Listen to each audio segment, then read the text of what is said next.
Well, actually, what is actually on lighter news? Okay, so this is I don't know what the heck this thing is, but I kind of want one. And yes, it does look like that one eruptor from Helldivers, right? It's not a great gun. But this is probably also not a great gun. This is from FN, which is like the first interesting gun FN has made in the last, like, I guess since the original Scar came out. I mean, their Guardian, not the Guardian lineup. What's their other lineup of ARs that's actually decent, but nobody buys, nobody talks about? The TAC 3s are awesome. TAC 3, that's the one. Like a legitimately epic rifle, but they only make them in one config and nobody wants 16 inches anymore. So yeah, I was gonna say it's definitely not the Guardian. No, the Guardian's No, like Guardian. the rebrand line that every single person in the industry has. The Guardian looks like an Anderson that has an FN logo on the lower. I'm not even sure how they pulled that off. They use a worse handguard than most PSAs. Yep. I wouldn't even have said it looks like an Anderson. I think it looks like the crappier Delta Team Tactical. Well, it's like the Delta Team Tactical Journeyman, like almost piece for piece. It's like the NBS like 6061 billet uppers with a handguard that I don't think actually is pin aligned. I think it's just sitting there. So yeah, crappy. But this is the FN MTL, which sounds like an inappropriate acronym. 30 medium velocity flat trajectory grenade launcher chambered for 30mm grenades. It's our latest development contract with the U.S. Army and our submission for the Precision Grenader system. This next-gen platform is built for greater precision and range compared to legacy systems. So there was some kind of like RFP for that, right? Because I seem to remember like 3 or 4 of these semi-auto, or if that is semi-auto, like handheld grenade launcher platforms were at SHOT Show this last year, right? Like it was the thing. Vaguely they were all in the basement seeing them from companies you've never heard of. But yeah, there were a lot of these, like, and every time somebody saw one, they were like, "Oh, OMG, heavy bolter." Right? Yeah. It's like you actually can have a bolter, and yes, it will kill you if you try to hip fire it, just like a standard Marine. And is 30mm a DD, or am I confused about how? No, dude. Yeah, on the civilian market, it would be a destructive device, and every round for it would also be a destructive device. So, well, actually, no. The $200 tax stamp still applies to destructive devices. So you still have to pay $200 on top round, right? Well, per round, correct. Yeah. On top of whatever the round costs, which is probably several $100s as well, if not more than that on the civilian market. But I don't know. This is kind of a cool concept. 3D mil chalk rounds. Yeah. Right. Yeah. Already exist. Well, I don't know with how they work for this, but I don't think it's semi-automatic. It's probably just quote unquote like single shot. But if semi-auto, also very cool. But it's a magazine fed, probably like 5 or 6 30-round grenade launchers that instead of arcing, or everything arcs obviously, but instead of having that crazy arc you would have on like a M203 or something like that, these are supposed to be more quote unquote direct fire. And as you can tell, there's a lot of energy on there. And for a man-portable system, they just threw on the biggest brake possible to where it would not actually kill you to shoot this thing. The concussion, however, will probably be hilarious. And the weight on this thing is probably 10, 12 pounds minimum. Now the real question is, if I put a SIG Romeo 5 on top, will it turn to dust on the first round? I'm going to guess that at least make it through the first 4 or 5 rounds before the lugs shear off or the bolts fail. Yeah. Well, actually, it's funny. Sometimes these things actually don't have that much recoil depending on what the rounds are. So it's like how scopes for air guns have to be rated to a higher recoil standard because air guns recoil in a weird way. Correct. Well, they have like a dual recoil impulse. Yes. Yeah. You can't just I don't know how that stuff works. But dude, yeah, look at that bolt. Look at that just slab of metal sitting in the middle. So FN wins the U.S. Army development contract for the Precision Grenader system. FN America is pleased to announce that it got awarded a $2 million contract. $2 million is like 40 of these things. It's not very many. So it's like a test run, $2 million, because it is literally less than 100 of these things, most likely.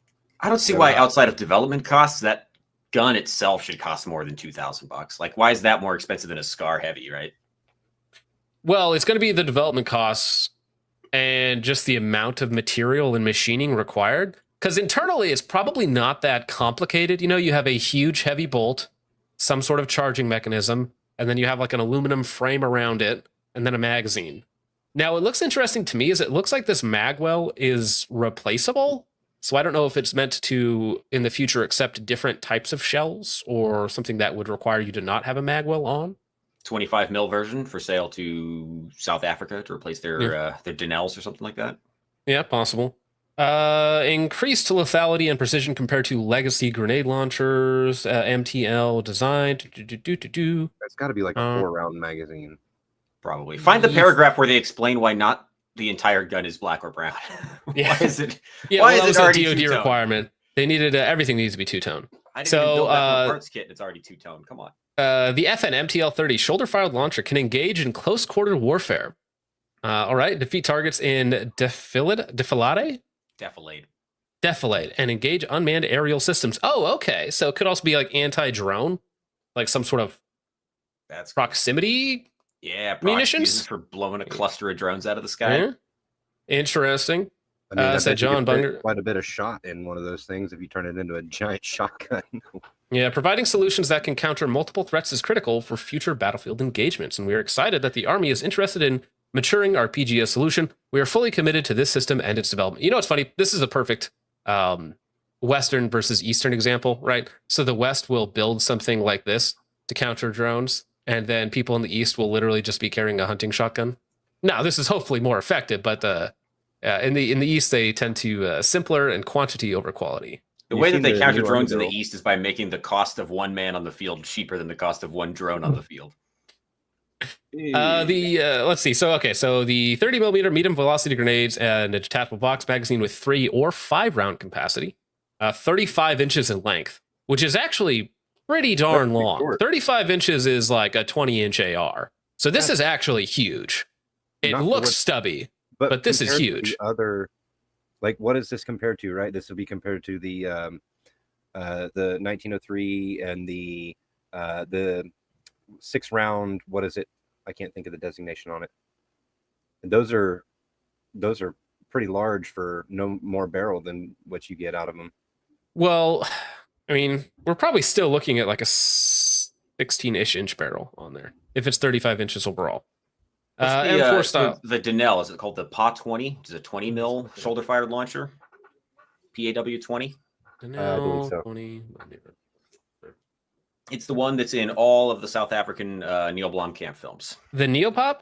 PA-20? Is that what we're talking about? Neopop PA-20, yeah, not Denel. Okay, the PA-20. This thing. Oh, okay. Dude, that looks like it was... You just like stick your whole hand in it, like, I mean, some kind of... South Africa. Very right. 13 pounds, 33 inches. So it's actually about the same size as that. Yeah. 14-inch for sure. Yeah, 20 by 42, 300, 400 meters. Very interesting. Yeah, that looks like it would have ruled sci-fi films in the 90s and early 2000s.